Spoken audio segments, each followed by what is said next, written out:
Gloire à Dieu. Alléluia.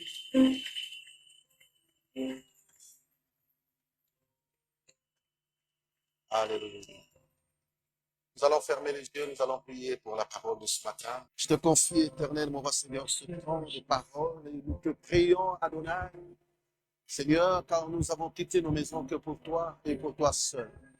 C'est pourquoi ce matin, nous te prions que tu viennes régner dans nos cœurs, que tu règnes dans nos vies, que tu règnes, Seigneur, oh Dieu, pendant ce moment, comme tu as commencé à régner, Seigneur, depuis la première minute jusqu'à cet instant. Daigne, éternel, mon roi Seigneur, continue de puissance, éternel, mon roi Seigneur, oh Dieu, pendant ce culte, que nous puissions recevoir une visitation divine venant de ta part. Merci, cher Saint-Esprit de Dieu, de prendre le contrôle, de prendre, Seigneur, la direction de ma bouche. Utilise ma bouche, utilise ma langue, afin qu'elle puisse proclamer ta Seigneur. Que le moi, en moi, Seigneur, disparaisse. Que toi seul puisses être présenté à ce peuple. Et que tu étanches la soif de ton péché. Merci. Alors nous ne pouvons pas voir, Seigneur. Non. C'est toi qui es capable de voir au-delà. De là où mes yeux ne peuvent voir. C'est toi qui es capable d'entendre, Seigneur, là où mes oreilles ne peuvent entendre. C'est pourquoi ce matin, je te prie, éternel. Oh Dieu, que ta gloire m'environne, Seigneur, ce matin. Ta puissance m'environne ce matin. Que je sois, Seigneur, oh Dieu, comme un tison, éternel Père de gloire, une flamme de feu.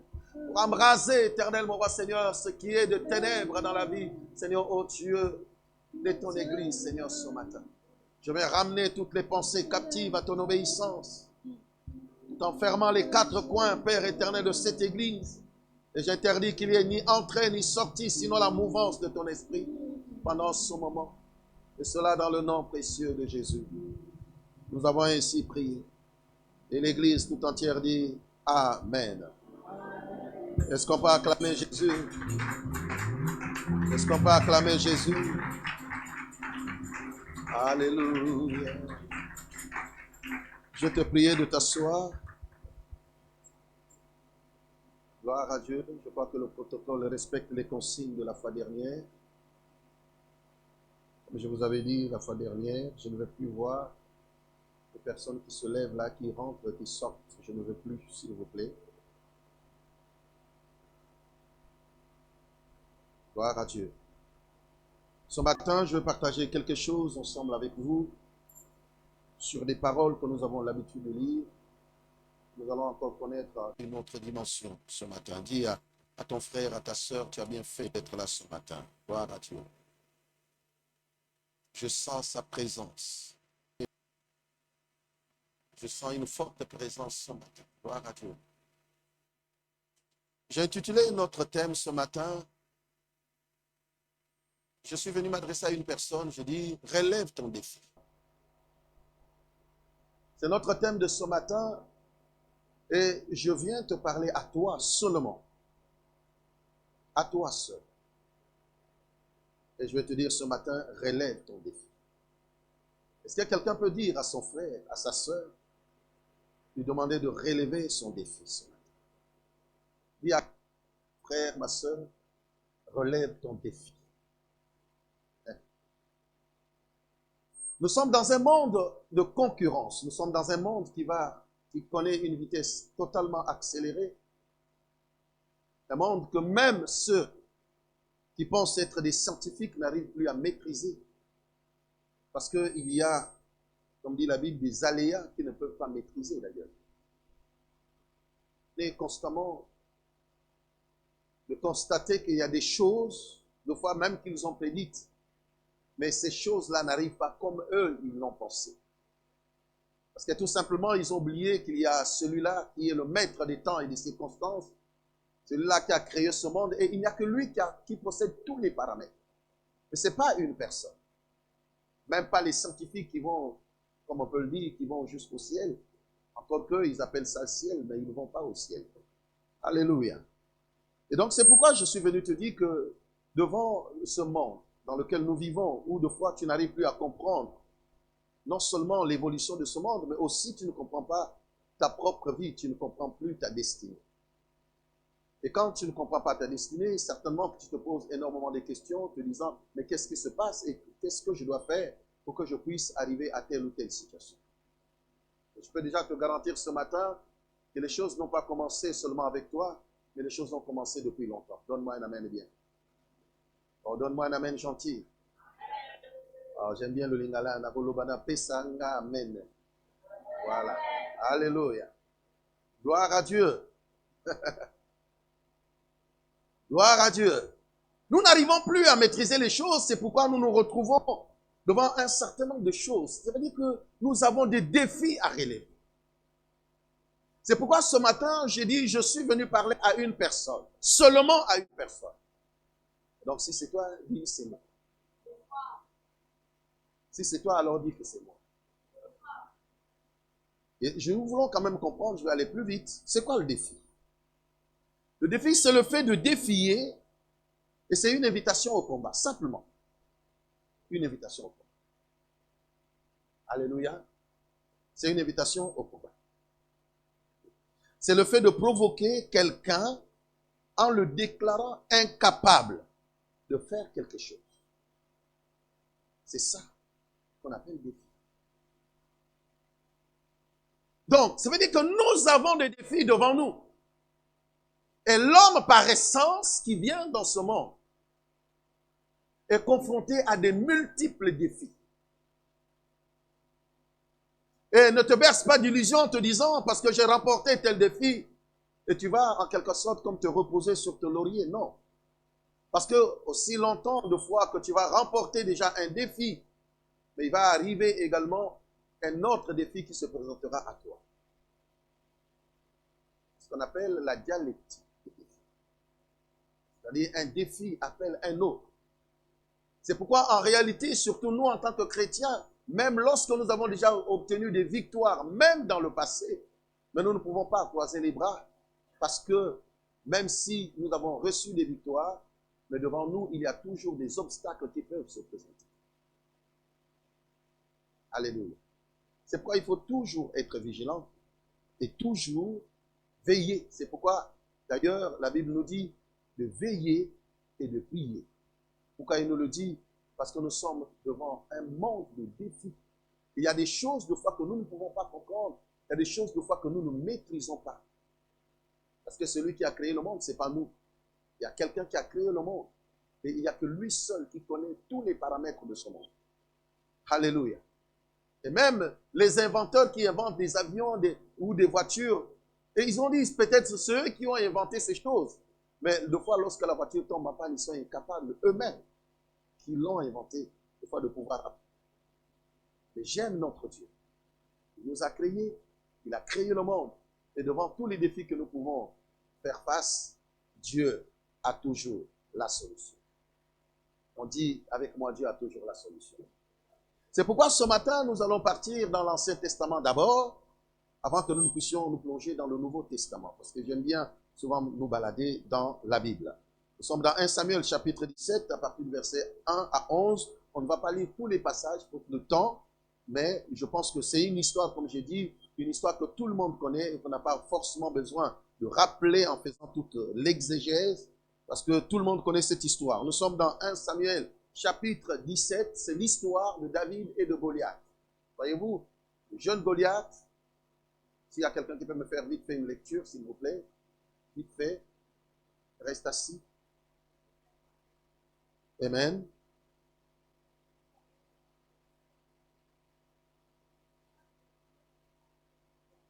Les Philistins réunirent leur armée pour faire la guerre. Ah, retiens ça, ils se rassemblèrent où? À Soko. Alors il y a quelque chose que nous voulons sortir de là. Soko qui appartient à Juda. Donc Soko déjà appartient à qui? À Juda. Ok, on avance. Mhm. Mhm. Mhm. Mhm.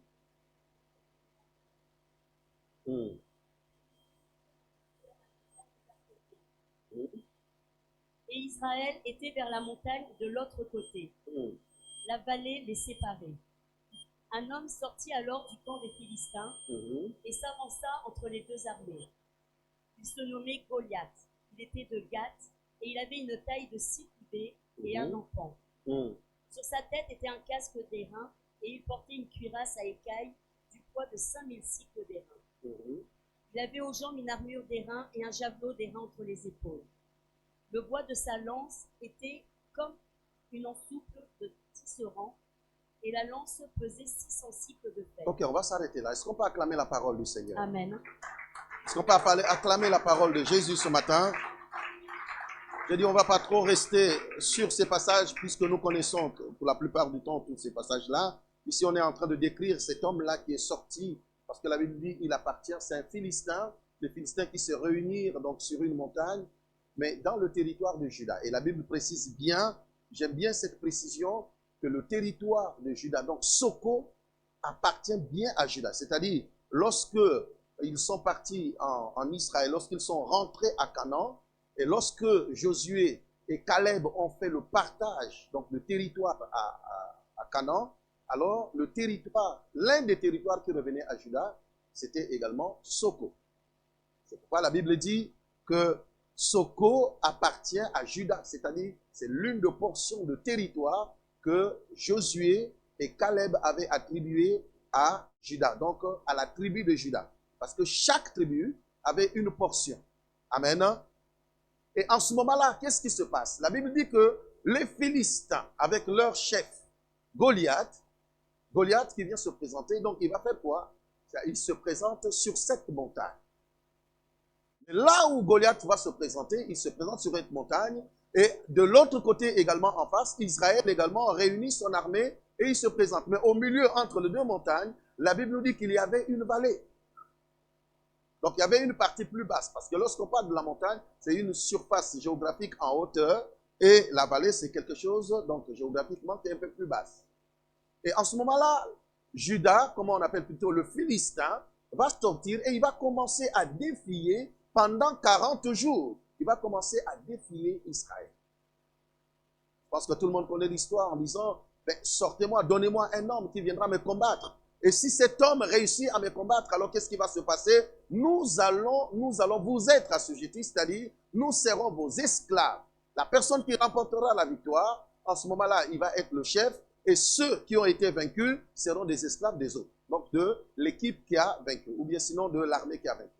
C'était ça pendant 40 jours. Mais la Bible nous dit, en ce moment-là, c'était du temps de Saoul. Saoul était roi.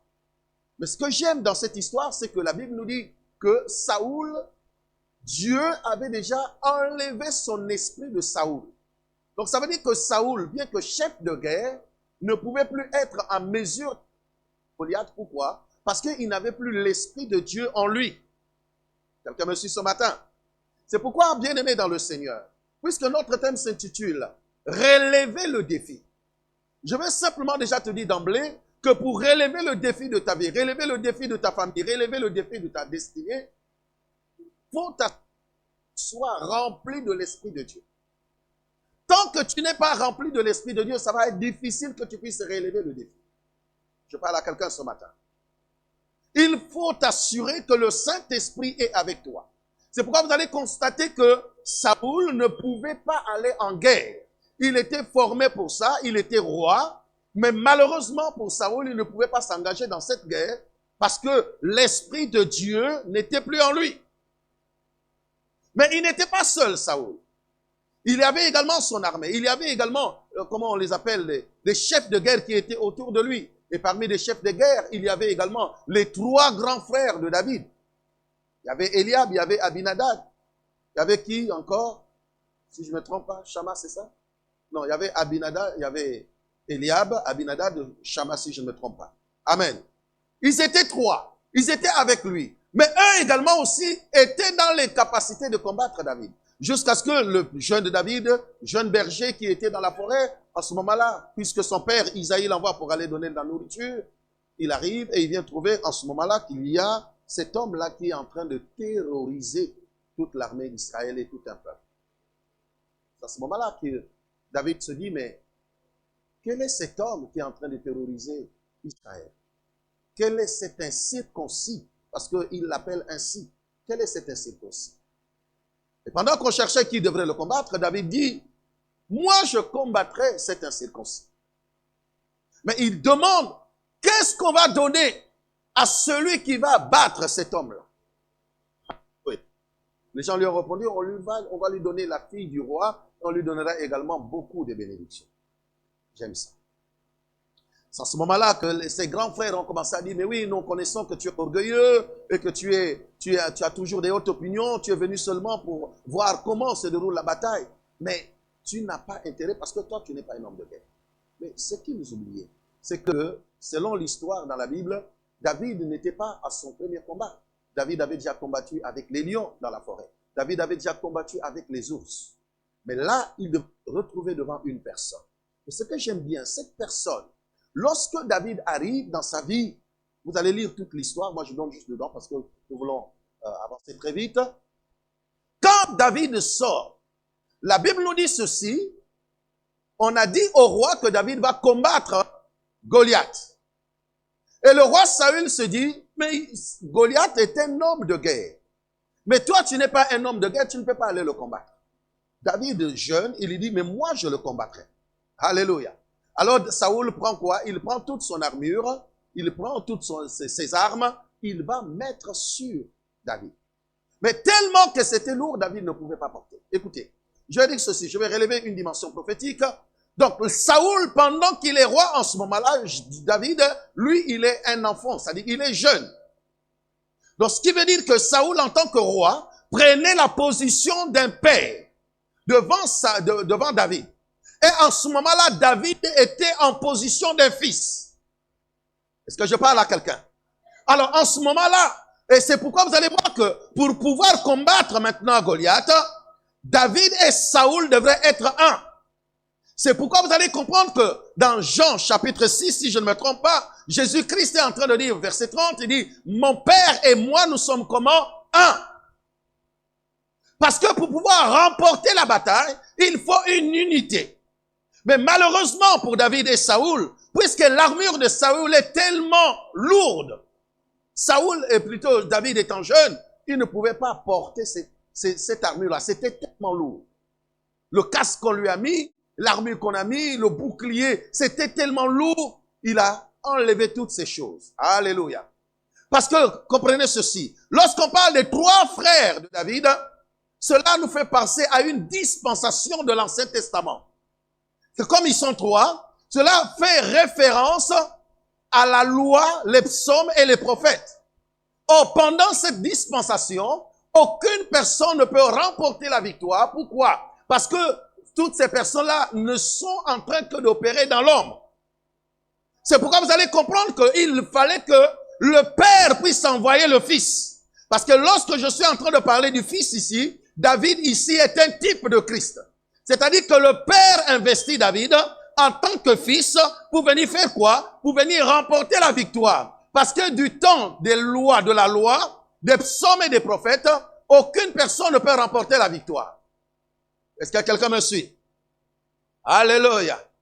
Alors David, malheureusement, c'est vrai que l'armure qu'il a sur lui est tellement lourde, il se dit, je ne peux pas. Qu'est-ce qu'il va faire en tant que fils? Il va se dépouiller de cette armure. Il va enlever l'armure. Alléluia. Et il va aller combattre ainsi. C'est comme dans le livre de Philippiens, chapitre 2, à partir du verset 17. Puisque c'est le Fils qui arrive. Avant que le Fils ne puisse rentrer dans la gloire, avant que le Fils ne puisse remporter la victoire, la Bible dit que lui, qui était Dieu, parce qu'il est le Fils, lui qui était Dieu, il s'est regardé comme une proie.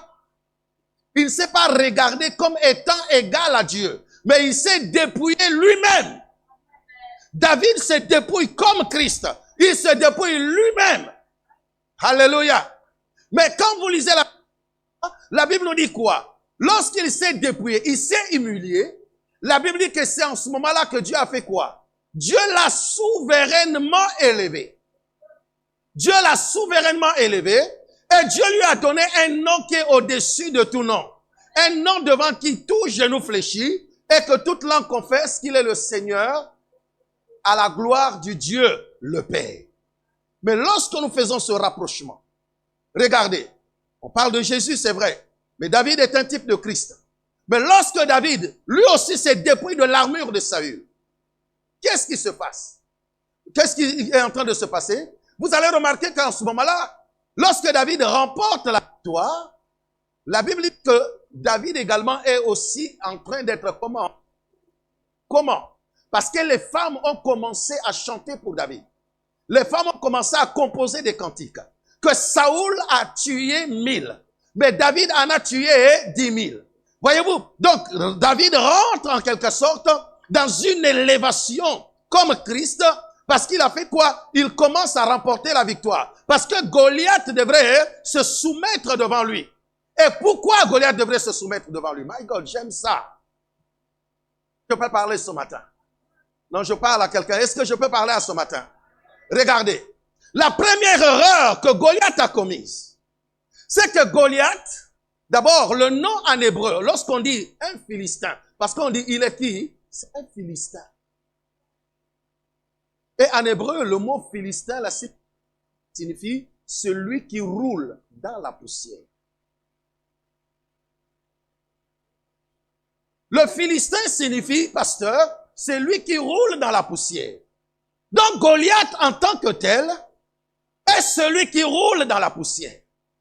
Mais si Goliath est celui qui roule dans la poussière, cela veut dire que dans la doctrine, la Bible dit quoi? Le serpent, dans le livre de Genèse, est l'animal qui est en train de faire quoi? Qui doit ramper dans la poussière.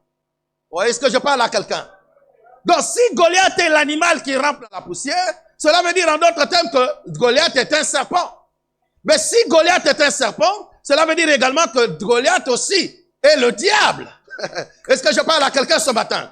Et si Goliath est le diable, cela veut dire que Goliath est un adversaire pour l'homme. Mais or, Goliath en tant que serpent. Mais Genèse chapitre 3 verset 15 nous dit quoi? La postérité de la femme écrasera la tête du serpent. C'est pourquoi la Bible, puisqu'on l'appelle le Philistin, il est en train de rouler dans la poussière. Et l'erreur, lui-même Goliath ne sait pas ces choses, il ne connaît pas. Il vient combattre David où? Il vient combattre Israël où? À Soko. Donc il rentre dans un territoire qui lui est étranger. Il rentre dans un territoire qui ne lui appartient pas. Mon Dieu. Mais quel toupet! Goliath a du toupet. C'est comme si quelqu'un venait t'attaquer dans ta propre parcelle, dans ta propre maison. Bien aimé, même lorsque tu n'es pas fort, mais quelqu'un vient t'attaquer chez toi. Non, je ne sais pas si tu vas le laisser faire. Je parle à quelqu'un ce matin. Oh, Pesanga, amen, à bien. Alléluia. Quelqu'un quitte chez lui et il vient t'attaquer chez toi. Quelle va être ta réaction? Goliath n'a pas réalisé ces choses. Tu rentres à Soko. La Bible précise bien, c'est le territoire qui appartient à Juda. Or, Juda, je vais faire appel à Léa. Or, Juda est le fils à Léa, qui signifie la louange. C'est la 4e personne, le 4e fils de Léa avec Jacob, qui signifie la louange. Est-ce que je parle à quelqu'un ce matin? Donc, cela veut dire, mon frère, ma sœur, que même lorsque quelqu'un vient t'attaquer, aussi longtemps que tu es en Christ, parce que Judas c'est également Christ. Oh, est-ce que je parle à quelqu'un? N'est-ce pas que tu es en Christ? Non, je te pose la question, n'est-ce pas que tu es en Christ? Donc, aussi longtemps que tu vas demeurer en Christ, si quelqu'un vient t'attaquer, il ne pourra jamais avoir la victoire. Non, tu ne m'as pas compris. Je dis aussi longtemps que tu vas demeurer en Christ, si quelqu'un vient t'attaquer, cette personne-là n'aura pas de victoire.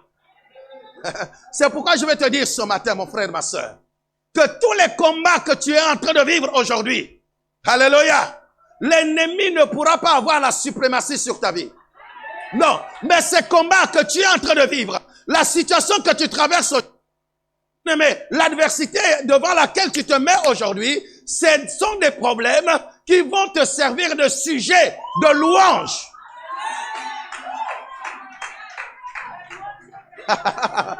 Ce sont des problèmes qui vont te servir de sujet de louange. Est-ce que je parle à quelqu'un ce matin? te servira de louange et d'adoration. Alléluia. C'est pourquoi je dis à quelqu'un ce matin, ne te plains pas, ne te fatigue pas, ne croise pas les bras, ne sois pas désespéré, même si Goliath est rentré, parce que Goliath c'est l'image du serpent, Goliath c'est l'image des problèmes, Goliath c'est l'image de la montagne, Goliath c'est l'image de quelque chose, d'un problème tellement grandiose, devant lequel tout le monde pense, ça, comment je vais résoudre cela? Mais lorsque le problème arrive, ce qui est bien avec Dieu, le problème vient arriver dans ta vie. Le problème vient t'atteindre au moment où toi, tu as une position en Christ. Tu as une position en Christ. Et cette position-là te donne des privilèges. La première erreur que Goliath a commise, pasteur, il est rentré à Soko. Le territoire qui ne lui appartient pas. Alléluia. Il ne pouvait pas vaincre. Parce que ce n'est pas son territoire. Regardez. Quand il se rencontre avec David, au départ, il était sur la montagne. Les Philistins sur la montagne, Israël également sur la montagne. Mais le combat ne se passe pas sur les montagnes. Écoute-moi bien, le combat ne se passe pas sur la montagne. Le combat doit se dérouler sur la vallée. Alléluia. Le combat se passe sur la vallée. Quand David aperçoit, plutôt, quand Goliath aperçoit David, il dit, oh toi, tu viens avec des bâtons, avec la lance-pierre, pour pouvoir me combattre. Suis-je un chien? Est-ce que je suis un chien? Mais la Bible nous dit quoi? En réalité, lorsque Goliath est en train de prononcer ces paroles, il ne comprend pas que lui-même s'est déjà mis en position de chien. Parce que la Bible nous dit quoi dans le livre de Matthieu? La Bible nous dit quoi? Tu seras justifié par tes paroles, mais tu seras également condamné par tes paroles. Or, Goliath est en train de prononcer que toi tu viens contre moi avec des bâtons et avec de la pierre. Est-ce que moi je suis un chien?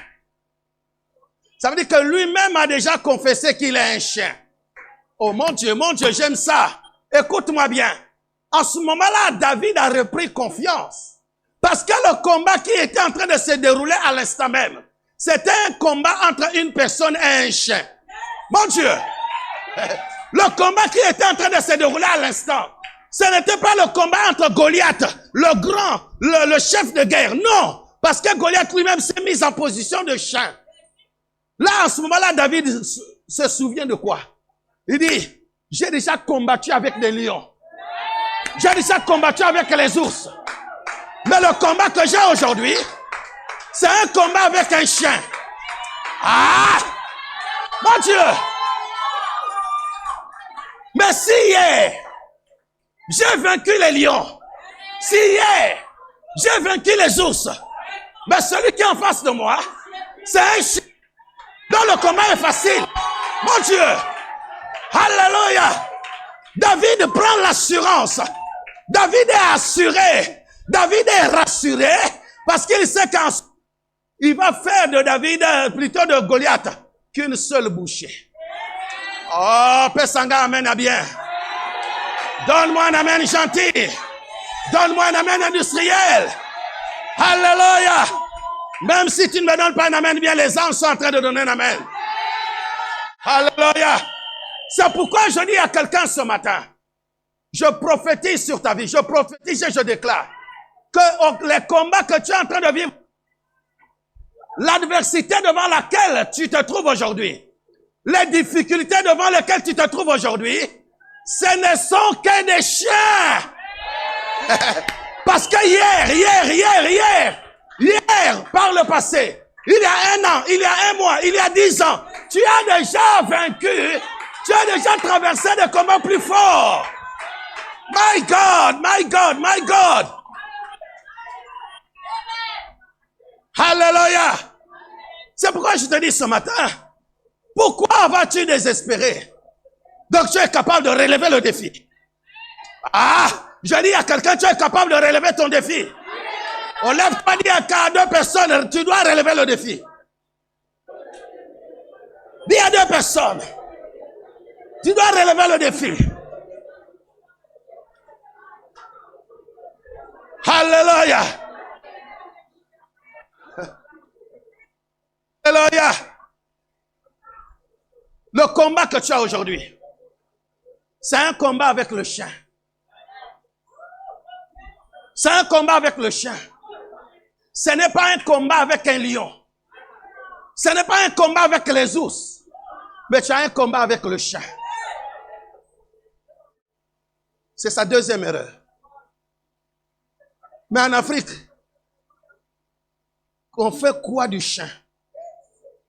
C'est pourquoi lorsque David a vu ça, il a dit, oh, moi j'ai un bâton, mais je ne peux pas me servir du bâton. Parce que lui, c'est un chien. Lui-même, il a déclaré qu'il est un chien. Mais je veux faire quoi? Je cours à la vallée. Je cours à la source. Je viens récupérer une pierre. Je récupère la pierre. Je récupère la pierre. Et il prend la pierre, il lance ça sur Goliath. La Bible nous dit quoi? La pierre est venue tomber sur le front de Goliath. Malgré son casque. Ce que je trouve de bizarre. Mon Dieu. Regardez. En physique, quand nous étions au collège, quand on te frappe d'un objet, en réalité, l'objet a une vitesse. Quand ça te frappe comme ça, en réalité, puisque l'objet vient comme ça te frappe, tu vas tomber normalement en arrière. Tu es d'accord avec moi? Parce qu'il y a ce qu'on appelle l'énergie cinétique qui va te pousser pour que tu reviennes en arrière. Mais c'était curieux pour le combat du chien avec David. Au lieu que David, derrière. Goliath plutôt. Au lieu qu'il tombe par le derrière. Mais Goliath est tombé face contre terre. Il est tombé face contre terre. C'est ce qu'on appelle en grec le proxénésis. C'est-à-dire que David, dis avec moi le proxénésis. Donc ça veut dire que David, plutôt Goliath, au lieu de reculer, il tombe face contre terre. Autrement dit, il devrait faire quoi? Il devrait se prosterner. Pourquoi? Parce que Philippiens chapitre 2, verset 7, la Bible dit, lui qui n'a pas regardé comme une proie à arracher, il s'est dépouillé lui-même. Alléluia. Il s'est humilié lui-même. Et la Bible continue en disant que devant lui, tout genou, dans les genoux du chien ou les pattes du chien, devrait faire quoi? Donc il devrait être à break. Il devrait se prosterner. Parce que David n'était pas n'importe qui. Oh, suis-moi. Il n'était pas n'importe qui. Il devrait se prosterner devant David. Parce que c'est ça que déclare la parole. Philippiens chapitre 2, verset 7. Tout genou doit fléchir. Il a fléchi les genoux. Il a oublié ces choses. Que lui, c'est un chien. Alléluia. Oh, je réitère encore ce que je t'ai dit ce matin. Je veux te pousser à ce que tu reprennes confiance. Tu vois le problème que tu as aujourd'hui. Tu vois le combat que tu as aujourd'hui. Souviens-toi que par le passé, tu as vécu des combats beaucoup plus terribles. Mon Dieu. Je ne sais pas si je parle à quelqu'un. Tu as vécu des combats plus terribles. Même la maladie que tu as aujourd'hui. Souviens que toi, par le passé, tu as vécu une maladie plus compliquée que celle-là. Souviens-toi que ce que tu es en train de traverser aujourd'hui, c'est une situation, quand tu compares aux situations que tu as déjà vécues par le passé, ce n'est rien. Donc ce que tu vis aujourd'hui, demeure dans l'assurance. C'est seulement un combat avec le chien. Yeah. C'est un combat avec le chien. Alléluia. Or le chien peut aboyer. Le problème qu'il y a dans ta vie est en train d'aboyer. Les situations que tu vis dans ta vie sont en train d'aboyer. Mais toi, oh mon Dieu, toi tu es dans le cortège de Christ. Je parle à quelqu'un, tu es dans le cortège de Christ. Mais en train de voir le cortège dans lequel tu es avec Christ. Il est en train de faire quoi? Il est en train d'aboyer. Il est en train d'aboyer. Il est en train d'aboyer. Mais les Français disent ceci. Le chat aboie, la caravane part. Le chat aboie, la caravane passe. Mais écoute, oh my God, je vais aller plus loin. Dis, pasteur, avance. Je vais aller plus loin. Mais ce matin, nous allons dire ceci. Parce que quand la caravane passe, ça veut dire que le chien là, il fait quoi? Il s'écarte du chemin. Mais ce matin, il ne va pas s'écarter du chemin. Voilà. Tu as tout compris. C'est-à-dire que maintenant là, pendant qu'il est en train d'aboyer, nous n'allons pas lui permettre de s'écarter du chemin. Mais nous, notre caravane va passer sur lui. On va l'écraser. Ah, est-ce que je parle à quelqu'un? La caravane va l'écraser ce matin. Il ne va pas s'écarter du chemin. On va l'écraser. Alléluia. Donne-moi un amen gentil. Donne-moi un amen industriel. Goliath ne comprenait pas ces choses. Alléluia. Il a commis encore une autre erreur. Quand il vient vers David, lui, il croyait que David était un simple garçon beau seulement de figure. Il ne savait pas que Dieu avait déjà oint David. Et que David avait le dokimazo. David était, comme on dit en grec, il était pléao. C'est-à-dire qu'il était rempli de l'esprit. L'esprit en lui était intromitéo. Mon Dieu, j'aime ça. Alléluia. L'esprit en lui était intromitéo. Donc David ne connaissait pas ces choses. Goliath ne connaissait pas ces choses. Donc quand David le vit, David dit, oh. Mais c'est qui cet homme-là? Non seulement qu'il est chien. C'est un chien pourtant. Mais David a vu, quand vous lisez la suite de l'histoire. David dit, oh. En plus, ce chien-là, c'est un incirconcis. Pendant que c'était un chef de guerre, Eliab, les Abinadab et les Shammah voyaient que c'était un chef de guerre respectable et respecté. Mais David, lorsqu'il a Mosutu, alléluia, il dit toi là. Oh, amène à bien. Père Sanga amène à bien. Alléluia. Il dit, hey, en plus, non seulement que tu es chien, mais tu es un incirconcis. Tu es un incirconcis. Alléluia. Mais les incirconcis n'ont pas de place. Est-ce que je parle à quelqu'un ce matin? J'ai dit, je suis venu parler à quelqu'un.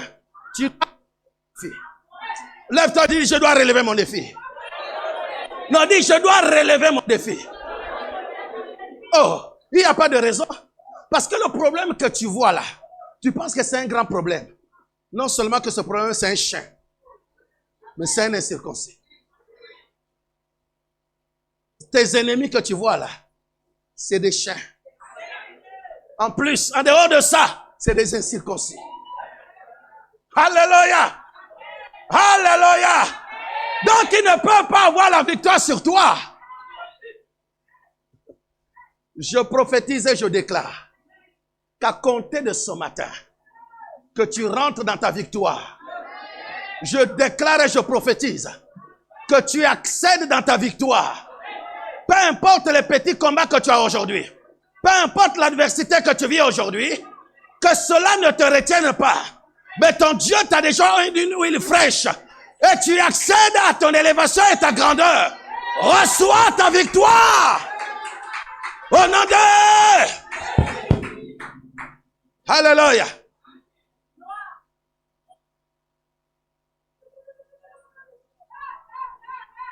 My God. Je sens dans mon esprit sa présence présente. Goliath, lui, il s'est dit, non, moi je veux. Il ne savait pas que le jeune Jean, le jeune homme qui était arrivé, il avait quoi sur lui? David avait sur lui l'huile de son père. Écoute-moi. Pendant qu'il était encore dans la forêt, un jour Dieu a mandaté le prophète Isaïe, le prophète Samuel, dans la maison d'Isaïe. Va oindre un roi. Vous connaissez l'histoire, je ne vais pas rentrer dans les détails. Le prophète Samuel arrive. Vous connaissez ce qui s'est passé. Et ce jour-là, je sais, tout le monde a attendu jusqu'à ce que David soit oint. Ce jour-là, David avait sur lui l'huile. Bon Dieu. Il y avait l'huile sur David. Alléluia. Goliath ne savait pas que lui, le jeune homme là, avait sur lui l'huile. Mais il avait quelle huile? Il avait l'huile de son père. My God. Il avait l'huile de Psaume 130 nous dit ceci. Huile fraîche. Qui descend sur la tête de Aaron et qui coule sur sa barbe et qui descend sur ses vêtements. Alléluia. Maintenant écoute. Je vais aller dans le prophétique. Quand l'huile coule sur la barbe, tombe sur les vêtements, cela veut dire que ça va mouiller quoi? Ça va mouiller aussi les pieds. Mais quand ça mouille les pieds, la personne qui est en train de marcher, cela veut dire que la personne laisse quoi? Des traces. Que la personne laisse des traces. Oh, je dis à quelqu'un, oh, tu ne mourras pas dans ce monde. Tu vas laisser des traces dans ta vie. Je parle à quelqu'un, tu ne mourras pas dans ce monde. Tu vas laisser des traces. Maintenant, écoute-moi bien. Puisque les ennemis, les Goliaths te poursuivent. Suis-moi. Mais toi, tu as l'huile de ton père. Quand tu marches, tu laisses des traces. Tu laisses des traces. Les ennemis qui te suivent, ils vont marcher également sur mes pas. Là où j'ai posé mes pieds. Or, les ennemis ne savent pas. Suis-moi, suis-moi. Oh, Pesanga, amen, gentil. Les ennemis ne savent pas que l'huile est glissante. L'huile est glissante. Donc, lorsqu'ils vont venir me suivre, ils vont marcher sur mes pas, ils ne se rendront pas compte qu'ils vont faire quoi? Ils vont glisser sur mes pas. Mon Dieu! Parce que dans Deutéronome chapitre 33, la Bible dit quoi? Lorsque Moïse vient bénir les fils de David, il y a un fils qu'on appelle Asser. Lorsqu'il dit Asser, il a quoi? Il est entre les enfants d'Israël, mais qu'il soit agréable auprès de ses frères. Mais que ses pieds plongent dans l'huile. Que les pieds d'Asser plongent dans quoi? Dans l'huile. Ah, je dis à quelqu'un ce matin. Puisque toi, tu as ton pied dans l'huile. Mon pied dans l'huile. Dis mon pied dans l'huile. Dis mon pied dans l'huile.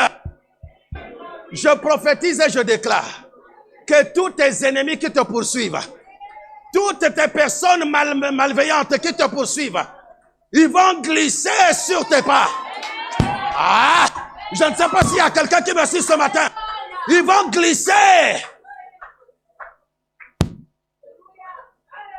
Je parle à quelqu'un ce matin. Ils vont glisser.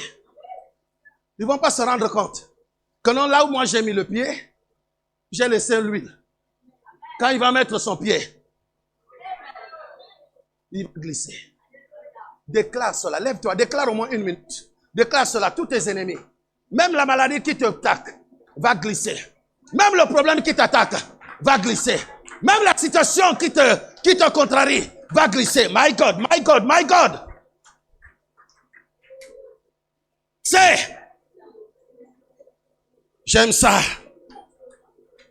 J'aime ça.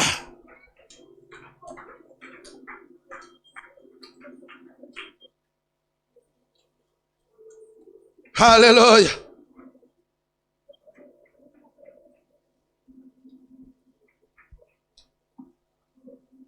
Amen.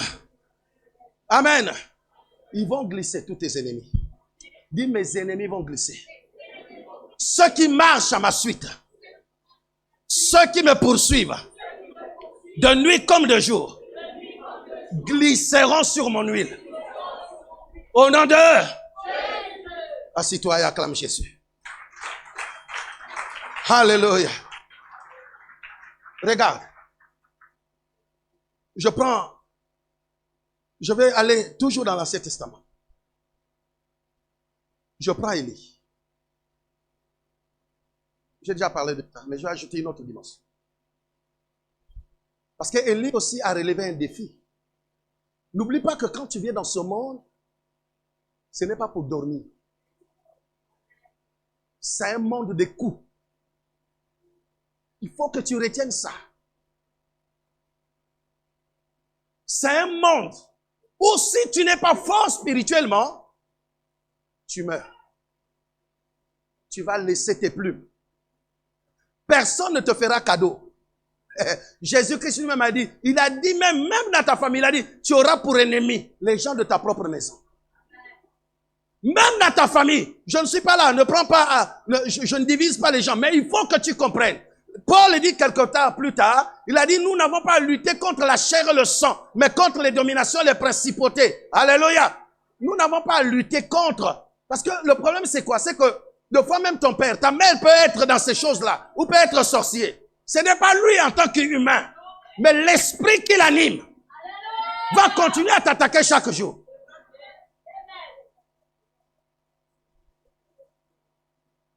Tu n'as jamais entendu qu'il y a un papa qui a tué son enfant? Il y a une maman qui a sacrifié son enfant? Maintenant, si toi tu te dis, non, j'aime, non, aime ton père, aime ta mère, c'est bien. Mais l'esprit qui l'anime, si tu cajoles cet esprit-là, c'est un esprit qui est en train de rouler dans la poussière. Et il risque de te manger. Pourquoi il faut être violent?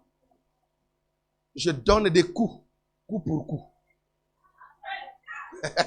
C'est des coups pour coups. Oh, fais avec moi, coup pour coup.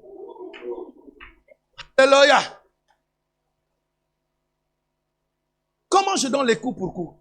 Puisque j'ai parlé de ce vendredi, j'ai le règne de Dieu. J'ai le règne de Dieu en moi. Le règne signifie le pouvoir, l'autorité, la puissance. J'ai le dynamisme et j'ai la doxa en même temps. Là, comme il y a le règne, les ténèbres ne peuvent pas accéder dans ma vie si moi-même je ne donne pas accès. Est-ce que quelqu'un m'entend ce matin? C'est pourquoi vous allez comprendre que, je ouvre cette parenthèse, le diable, lorsqu'il arrive dans le jardin d'Éden, il ne pouvait pas rentrer ni dans Adam ni dans Ève, parce que dans ce jardin-là, il n'y avait que 2 personnes. Non, tu ne m'as pas saisi. Il n'y avait que 2 personnes dans le jardin. S'il rentrait dans Ève, Adam devrait automatiquement se rendre compte que non, ça, ce n'est plus Ève. Parce que je connais ma femme, ce n'est plus elle. Et s'il rentrait dans Adam, Ève devrait se rendre compte. Donc lui, il a fait quoi? Il est parti ailleurs, il est parti chercher quelqu'un qui avait les choses qui lui ressemblaient. Le serpent qui roule dans la poussière. Alléluia. Alléluia. C'est pourquoi il faut être là tous les jours. Bon, je te laisse cette soif-là. Amen, amen. Je suis avec Élie. Élie, vous savez qu'est-ce qu'il a fait? Élie doit relever le défi. Le défi, c'est quoi? C'est qu'Israël est en train de se prostituer. Quand je parle de la prostitution, je parle de la prostitution spirituelle. C'est-à-dire Israël est en train de suivre d'autres dieux ici et là. Et l'objectif, c'est quoi? De ramener l'adoration. Que le trône de l'adoration soit restauré dans la maison, dans l'église. Alléluia, dans le pays. Mais qu'est-ce qu'il faut faire? Puisque maintenant Israël est habitué à suivre les dieux de Baal, d'Astarté ainsi que les autres. Il lui dit, on doit se faire un défi. Vous savez ce qu'Élie a fait? C'est lui qui donne l'invitation. Il invite les prophètes de Baal sur la montagne. Alléluia. Il les invite où? Sur la montagne. Les prophètes de Baal sont tombés dans un piège. Vous savez pourquoi? Est-ce que quelqu'un veut que je perce ce mystère encore? Vous savez pourquoi? Parce que la Bible dit ceci. La montagne dans la doctrine signifie la maison de Dieu. Quelqu'un me suit? Et dans la Bible, il est écrit dans le livre de Lévitique que il n'y aura pas de feu étranger dans la maison de Dieu. Oh, nous avons un exemple. Les fils d'Aaron, Abihu et, comment on l'appelle? Abihu et Nadab, voilà. Abihu et Nadab, un jour, ils ont amené le feu étranger dans la maison de Dieu. Et Dieu n'était pas d'accord. Donc, il y avait une loi, il ne pouvait pas y avoir de feu étranger dans la maison de Dieu. Élie connaissait ces choses. Il amène les prophètes de Dieu sur la montagne. Il sait que la montagne, c'est la maison de Dieu. Donc, il sait bien, lorsqu'ils vont invoquer leur Dieu avec leur feu étranger, comme il y a déjà la parole qui dit il n'y aura pas dans la maison de Dieu un feu étranger, le feu n'arrivera pas. C'était un piège. Et ils étaient là. Ils étaient contents, ils sont arrivés là. Ils ont fait leur incantation. On a vu qu'il n'y avait pas de feu. Alléluia.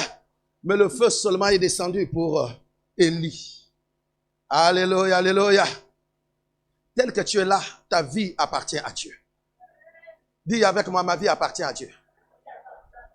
Je commence à atterrir. Dis, ma vie appartient à Dieu. Dis encore, ma vie appartient à Dieu. Alléluia. Donc, si comme ta vie appartient à Dieu, l'ennemi ne peut pas te vaincre.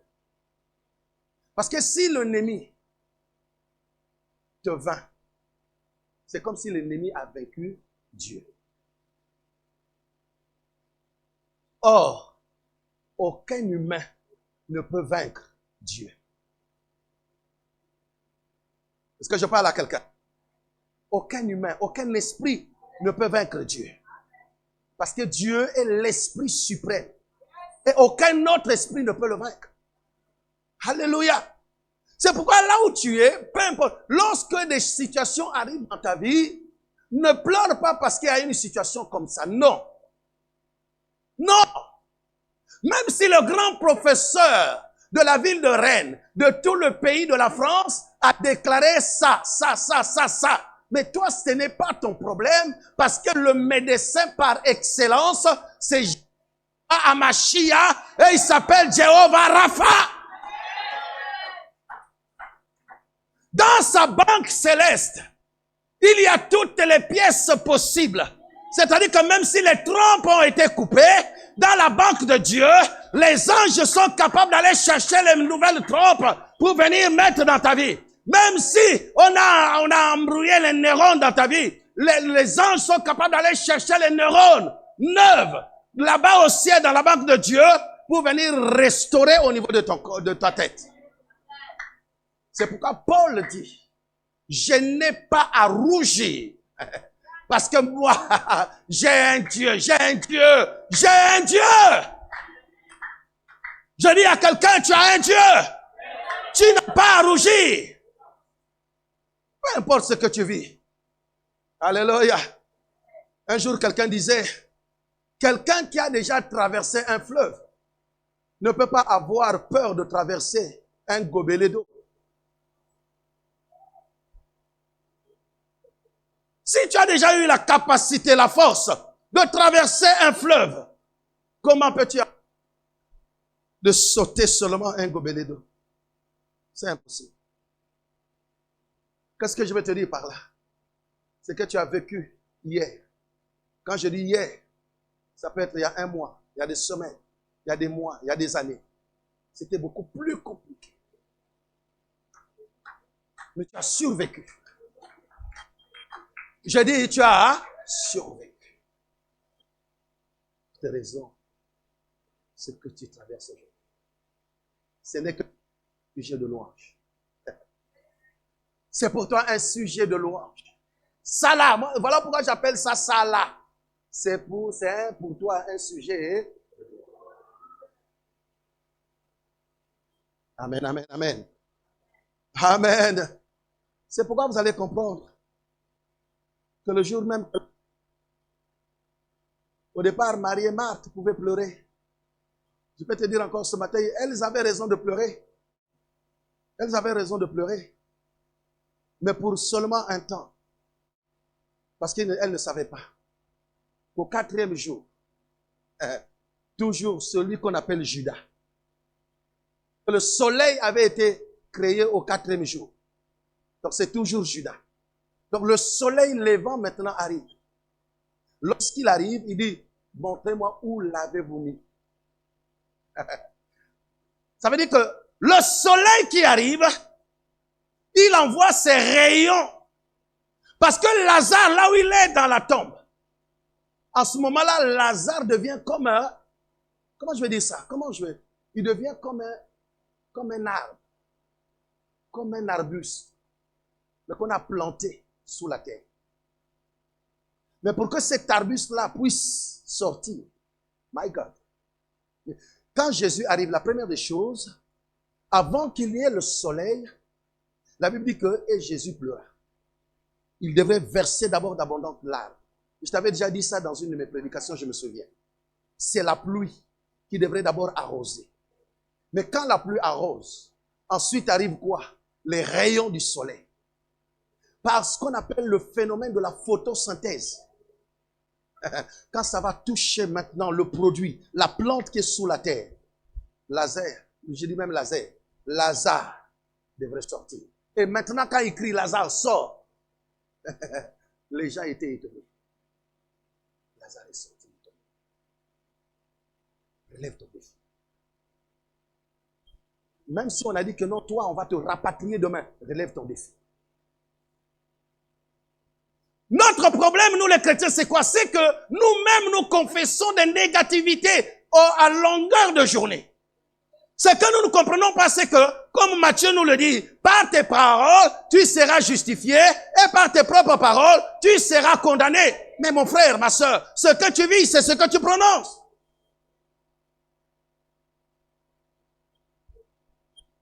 Quand tu dis, mais moi, qui va me voir? Puisque tu le dis, même si tu rencontres les gens, ne te plaigne pas parce que tu as dit, mais moi aussi qui va me voir. C'est normal. Donc, si on se croise, moi je ne t'ai pas vu. Donc, je ne peux pas te dire bonjour puisque je ne t'ai pas vu. C'est ta confession. Alléluia. Oh, est-ce que quelqu'un est là ce matin? Donne-moi un amen gentil. Oh, moi, nous on est venus seulement que pour souffrir. Qui l'a dit? C'est toi. Proverbe 18, 22, 23 nous dit quoi? Et la mort sont au pouvoir de la langue. C'est toi-même qui confesses. Personne ne t'a demandé de confesser. Tu es libre de confesser et tu es libre et toi-même. Comme tu confesses ainsi, mais c'est ce que tu vas vivre. La Bible dit que celui qui en aime en mangera les fruits. Ne sois pas étonné que tu manges ces fruits-là. Alléluia. Par contre, ce que je veux te dire ce matin, que même si quelqu'un est en train de te dire des propos mauvais, des mauvais propos, des paroles, je ne sais pas quoi, au lieu de pleurer, ne pleure pas. Ne sois pas émotif, ne sois pas sentimental, ne sois pas non, mais sois quelqu'un qui est rempli de l'esprit, qui va automatiquement répliquer en disant, moi je ne mourrai pas comme David, je vivrai, je témoignerai les œuvres de l'Éternel. Et ça te dit par rapport à ce que je vis, toi là, tu ne mettras pas au monde. Moi, je mettrai au monde. J'ai un Dieu. Le policier qui t'attrape te dit, mais tu sais que tu as un RQTF, ou je ne sais pas si c'est comme ça qu'on appelle ça. Tu dis, moi, je ne partirai pas. Parce que mon Dieu me dit quoi? Tout lieu que fout la plante, mon Dieu me le donne. Mais, oh, est-ce que je parle à quelqu'un? N'est-ce pas que tes pieds ont déjà foulé le sol d'ici? C'est pas ma parole, c'est la parole de Dieu. Alléluia. Écoute-moi bien. Bientôt j'atterris. Un jour, Jésus-Christ, après être sorti des eaux du baptême, du Jourdain, la Bible dit que l'Esprit le conduisit dans le désert. Nous sommes dans l'épître de Matthieu. Il est dans le désert. Et pendant qu'il est à jeun, on voit seulement celui qui roule dans la poussière qui vient. Il lui dit ceci. My God. Il lui dit, si tu es fils de Dieu, transforme ces pierres en pain. Parce que lui, il avait vu que Jésus était comment? Jésus était affamé. Vous savez, le diable, de fois, c'est un ignorant. Quelqu'un me suit? Le diable, de fois, c'est un ignorant. C'est pour fréquenter les marabouts. Si lui, c'est un marabout, si lui, c'est un ganga, si lui, c'est un psychologue, pourquoi il ne devine pas tes problèmes? Il a besoin d'abord que, bon, tu es venu me voir. Bon, dis-moi, qu'est-ce qui se passe? Oh. Comment qu'est-ce qui se passe? Toi, tu es fait pour ça, n'est-ce pas? Donc, c'est à toi de me le dire. Au début, quand on était venu avec maman un jour, on nous dit, il faut aller voir, je ne sais pas quel psychologue, on arrive là-bas. Maman et moi, on rentre dans le bureau. C'était à l'hôtel Dieu. Et puis, on regarde. C'était une dame, hein, je ne sais plus. C'était une dame. Hein. On la regarde. Après, il me dit, parlez. On dit, bon, on va parler quoi? C'est toi la psychologue. C'est à toi de nous parler. On nous pose. Je dis, mais nous, on ne sait même pas pourquoi on est là. Oh, mais qui vous a envoyé? Je dis, on ne sait pas, mais vous parlez-nous. Je vous dis, on est resté là et elle n'arrivait à rien dire. On est sorti de là. C'est comme le diable. Il est de fois ignorant de certaines choses, mais de fois il a besoin que toi seul, tu puisses lui donner la voie d'accès. Et ne donnez pas accès au diable. Si tu lui donnes accès, il a le droit légal. Mais si tu ne lui donnes pas l'accès, il n'a pas de droit, il ne pourra pas. Alléluia. Ce jour-là, le diable arrive auprès de Jésus. Jésus est rempli de l'esprit. Pour la première fois, il dit à Jésus, transforme ces pierres en pain pour que tu puisses faire comment? Hein? Que tu manges. Parce que tu as faim.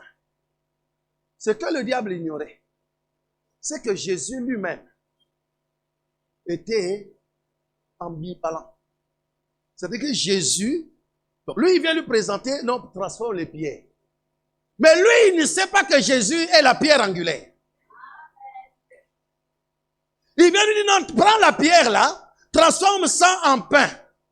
Oh! Mais Jésus lui-même reconnaît que lui, il est la pierre angulaire, mais il est aussi le pain de vie qui est descendu du ciel. Mais est-ce que je dois me renier moi-même? Non. Est-ce que quelqu'un me suit? Jésus ne pouvait pas se renier. Il est la pierre, il ne va pas transformer la pierre en pain. Parce que lui-même, il est la pierre. Il ne va pas également prendre la pierre pour mettre en pain, parce que lui-même, il est le pain de vie. Donc, ça n'a pas raison d'être. Le diable a échoué. Pourquoi? Parce que le diable ne connaissait pas ces choses-là. Mais il ne s'arrête pas là. Il dit, non, mais tu sais, comme toi, tu es un enfant de Dieu, tu es tellement puissant. Mais si tu sortes d'ici, et que tu vas vers le bas là-bas, Dieu va ordonner à ses anges de t'accueillir pour que tes pieds ne puissent heurter de pierre. Alléluia. Là aussi, Jésus lui dit quoi? Il est... Parce que sur le premier exemple que j'ai donné, Jésus a dit quoi? Se nourrira pas seulement de pain, mais de toute parole qui sort de la parole. Deuxième exemple, il lui dit encore, il est écrit. Mais il ne s'arrête toujours pas là. Alléluia. Vous savez, il est tellement têtu. Amen. La Bible dit, il le transporta encore sur une haute montagne très élevée. Eh, diable, vraiment toi là? Une montagne très élevée. Toujours pour lui faire quoi? Des propositions. Cette fois-ci, vous savez, des fois la Bible en français, il y a de mauvaises traductions pour certaines parties. Mais la version originale hébraïque, les deux fois que Jésus a parlé, il était dans les trois tentations là, les trois propositions du diable. La première fois, cette Bible a dit, Jésus-Christ a dit, il est écrit. La deuxième fois, Jésus-Christ dit également au diable, il est écrit. Mais pour la troisième fois, Jésus ne dit pas il est écrit. Bien que dans notre Bible française, on a écrit, comme c'est faible, ils ont dit il est écrit. Mais la version originale, Jésus-Christ lui répond, il est dit. C'est à partir de cela maintenant que le diable fait quoi?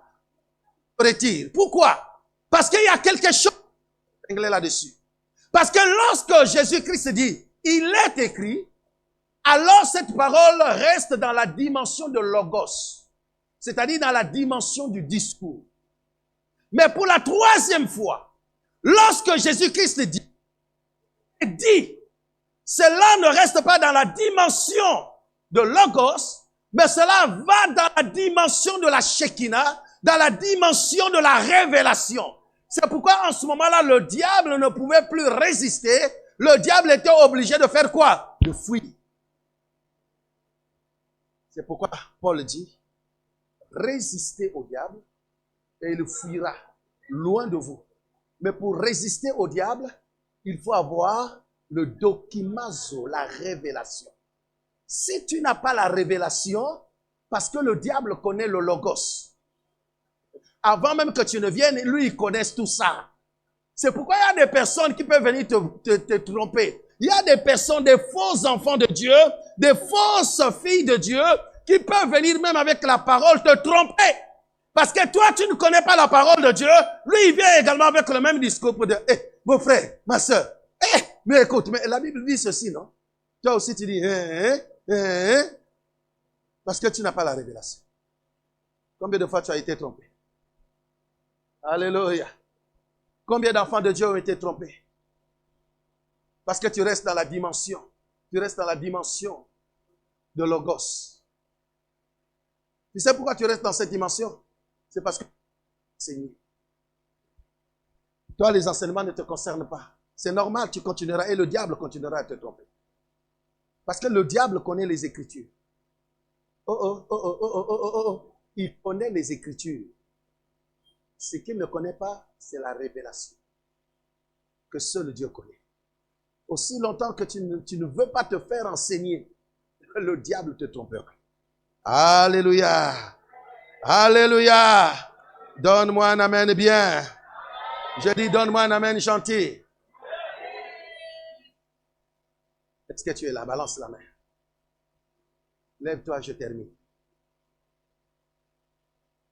Je termine. Gloire à Dieu. Amen. Regarde. Tu dois relever le défi. Amen. Tu dois relever le défi. Dis, moi, je dois relever mon défi. Dis, je dois relever mes défis. Parce que tu en as plusieurs. Notre Dieu est un Dieu des défis. Notre Dieu, ton Dieu est un Dieu des défis. C'est pourquoi il t'a donné, il a dit, voici, je vous ai donné le pouvoir. Parce que c'est un Dieu des défis. Au monde-là, il y a beaucoup de choses. Tu dois relever les défis. Alléluia. Et si tu relèves les défis, alors en ce moment-là, tu es appelé champion. Je parle à quelqu'un ce moment.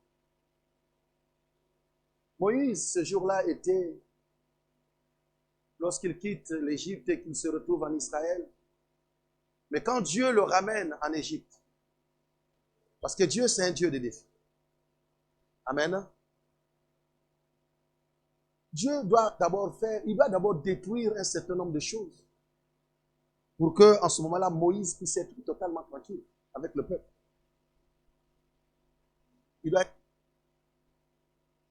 C'est pourquoi vous allez comprendre que même du temps de Moïse, pour relever le défi, Dieu devrait déjà, avec Moïse, détruire tous les dieux qui existaient en Égypte. C'est pourquoi la Bible parle. C'est vrai que quand nous lisons les Écritures, nous parlons de 10 plaies. Mais les 10 plaies, pasteur, correspondent aux 10 dieux qui régnaient en Égypte.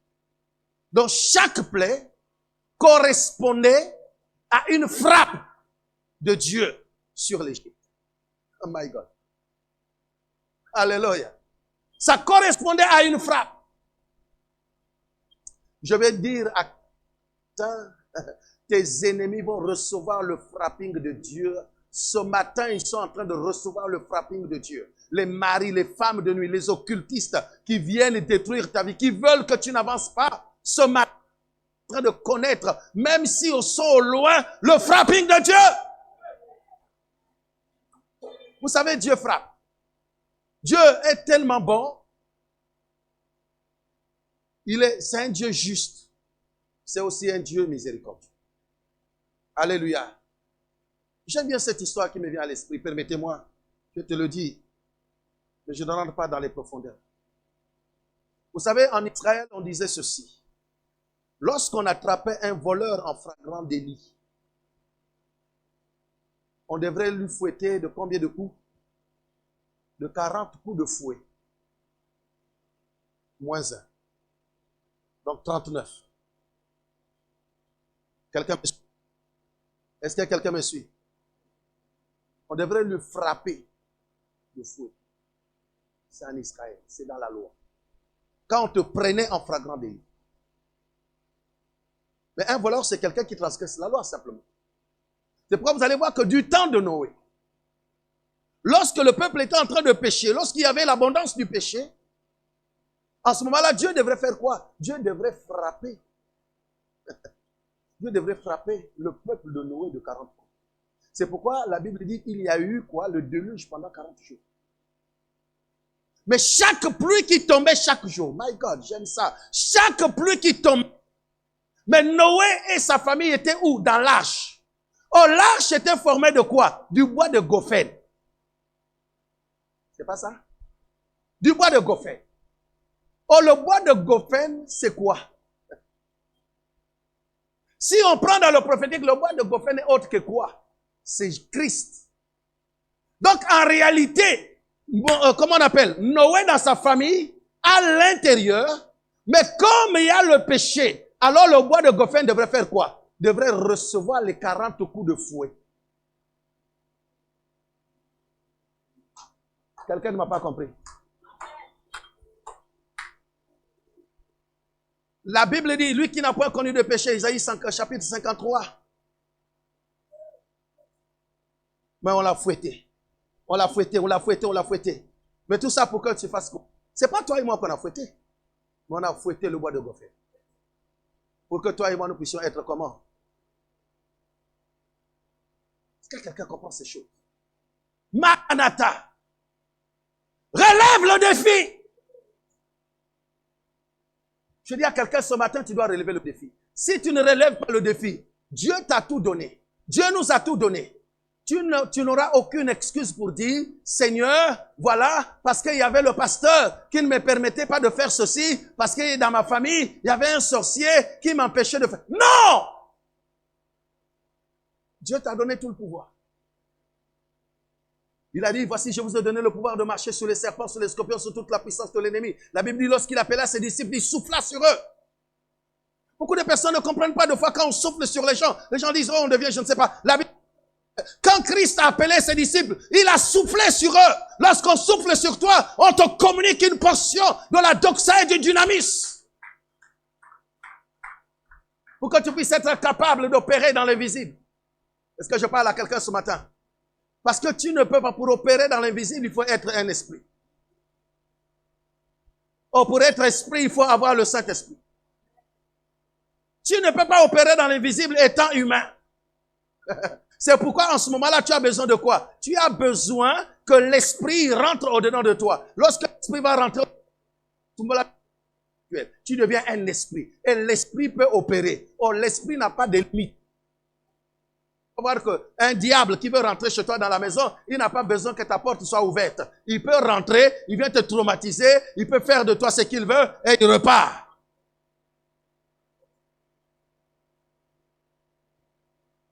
Un esprit est capable de marcher sur les eaux. Tu comprends ça, mon fils? Il marche sur les eaux. Et Jésus-Christ, ce jour-là, sur le lac de Génézareth, il est en train de marcher sur les eaux parce que c'est un homme esprit. Et il donne cette dimension, une portion de l'esprit à Pierre. Pierre dit, mais si c'est toi, ordonne que je marche. Pierre également sort, pasteur. Il sort de l'eau et il commence à marcher. Parce qu'à l'instant même, autant T, à ce moment, autant Kairos, Paul, plutôt, comment on l'appelle? Pierre devient aussi esprit et il commence à marcher. Quand tu resteras dans la dimension humaine, mais les gens vont marcher sur ta vie.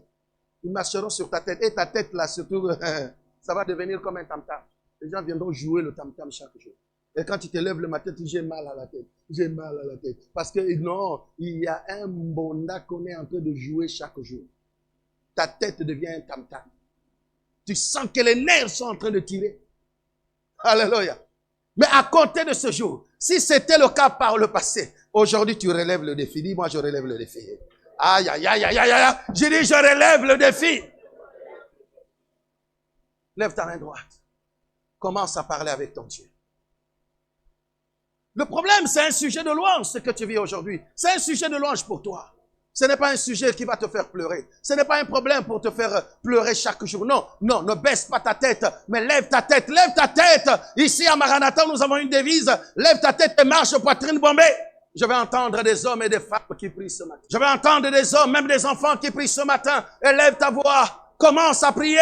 Relève la tête, Maranatha. Relève la tête, chantre. Relève la tête, média. Relève la tête, protocole. Relève la tête, pasteur. Relève la tête, ma soeur. Relève la tête, mon frère. Élève ta voix, élève ta voix, élève ta voix. Je sens ta présence, élève ta voix. Il y a une présence présente de l'Esprit ce matin. Il y a une présence présente de l'Esprit ce matin. Oh my God.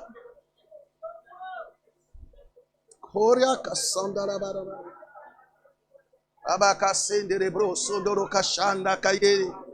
Yekereboko sondoro bra kasete kebo shanda la baba. Mayandere kebo sete kerebro sondoro balaka santa. Eh Jésus, je dois relever le défi. Je dois franchir les murailles. Je dois franchir les murailles, aller au-delà. Élève ta voix, Église. Élève ta voix ce matin. Je ne sais pas quel est le problème que tu traverses. Je ne connais pas quel est le défi qui se place devant toi. Je ne connais pas quelle est la situation qui se place devant toi. Mais ce matin, mon Dieu te dit, tu dois relever ce défi. Tu dois relever ce défi. Tu dois relever ce défi. Hey, Jésus, comme une biche soupire après les courants d'eau, ainsi mon âme soupire après toi. Je cours sans me lasser. Je ne me fatigue pas parce que celui-là qui est en moi me donne la force. Fais monter ta prière ce matin. Fais monter ta prière ce matin. Ton problème est un sujet de... Ce problème est pour toi un sujet de louange. Cette situation est pour toi un sujet de louange. Alléluia. Alléluia. Oh, alléluia.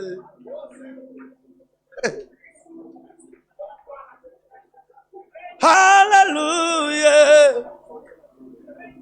Alléluia. Alléluia. Monte, monte, monte sur la montagne. Monte sur la montagne ce matin. Monte sur la montagne.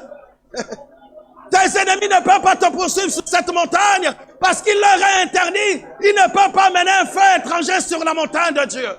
Alléluia. Prends-moi. Prends-moi. Prends-moi. Je veux y aller. Hey, amène-moi là où il est. Oh, mon roi. Lève les mains vers le ciel. Je te remplis ce matin d'une puissance de l'onction pour que tu puisses être comme David. Oh, vaincre les défis de ta vie ce matin. Lève les mains vers le ciel. L'onction de Dieu est là ce matin. L'onction de Dieu est là ce matin. L'onction de Dieu te couvre ce matin. L'onction de Dieu te capacite ce matin. L'onction de Dieu te visite ce matin. Reçois, reçois, reçois, reçois, reçois. Oh Jésus. Je veux y aller. Emmène-moi où tu veux. Il te touche. Il te touche ce matin. Il te touche ce matin. La puissance qui te libère. La puissance qui brise les chaînes. La puissance qui brise la malédiction. La puissance qui brise la maladie. La puissance qui brise la malédiction. Et c'est cette puissance qui vient sur toi ce matin, mon Dieu. Emmène-moi où tu veux, car tu es mon refuge au Père. Il te remplit ce matin. La Bible déclare, l'onction brise le joug. L'onction brise le joug. L'onction brise le joug. L'onction brise le joug. Le joug. Et le joug de l'ennemi est en train d'être brisé ce matin. Emmène-moi où tu veux, car tu es mon refuge au Père. Dis avec moi. Dis Éternel des armées. Tous l'ennemi qui me suivent. Étant donné que j'ai mon pied dans l'huile. Étant donné que j'ai mon pied dans l'huile. Oh Dieu. Oh Dieu. Que tous ceux-là qui me poursuivent. Que tous ceux-là qui me poursuivent. Qu'ils glissent. Qu'ils glissent. Tous ceux qui me poursuivent. Tous ceux qui me poursuivent. Sur mes marques. Sur mes marques. Qu'ils tombent. Qu'ils tombent. Dans le nom de Jésus. Dans le nom de Jésus. Dans le nom de Jésus. Dans le nom de Jésus. Dans le nom de Jésus. Dans le nom de Jésus. Cher Saint-Esprit. Cher Saint-Esprit. Il est écrit. Il est écrit. L'onction brise le joug. L'onction brise le joug. Quel que soit le joug. Quel que soit le joug. Qui freinait ma destinée. Qui freinait ma destinée. Ma vie. Ma vie. Celle de ma famille. Celle de ma famille. De mon église. De mon église. À compter de ce jour. À compter de ce jour. Que le joug soit brisé. Que le joug soit brisé. Que le joug soit brisé. Que le joug soit brisé. Que la maladie soit brisée. Que la maladie soit brisée. Que la maladie soit brisée. La maladie soit brisée. Les maladies soient brisées. Que les maladies soient brisées. La malédiction soit brisée. Que la malédiction soit brisée. Le mal soit brisé. Que le mal soit brisé. Les chaînes soient brisées. Que les chaînes soient brisées. Dans le nom puissant de Jésus. Dans le nom puissant de Jésus. Père, restaure ma vie. Père, restaure ma vie. À compter de ce matin. À compter de ce matin. Que ces sujets. Que ces sujets. Problèmes. Ces problèmes. Que je croyais. Que je croyais être des lions ou des ours. Être des lions ou des ours. Mais alors qu'ils ne sont que des chiens. Alors qu'ils ne sont que des chiens. Soit pour moi des sujets de louange. Ils soient pour moi des sujets de louange. C'est pourquoi ce matin je te loue. C'est pourquoi ce matin je te loue. Parce que je sais que tu me donnes la victoire. Parce que je sais que tu me donnes la victoire. Sur ces situations. Sur ces situations. Je suis vainqueur. Je suis vainqueur. Je suis vainqueur. Je suis vainqueur. Je suis vainqueur. Je suis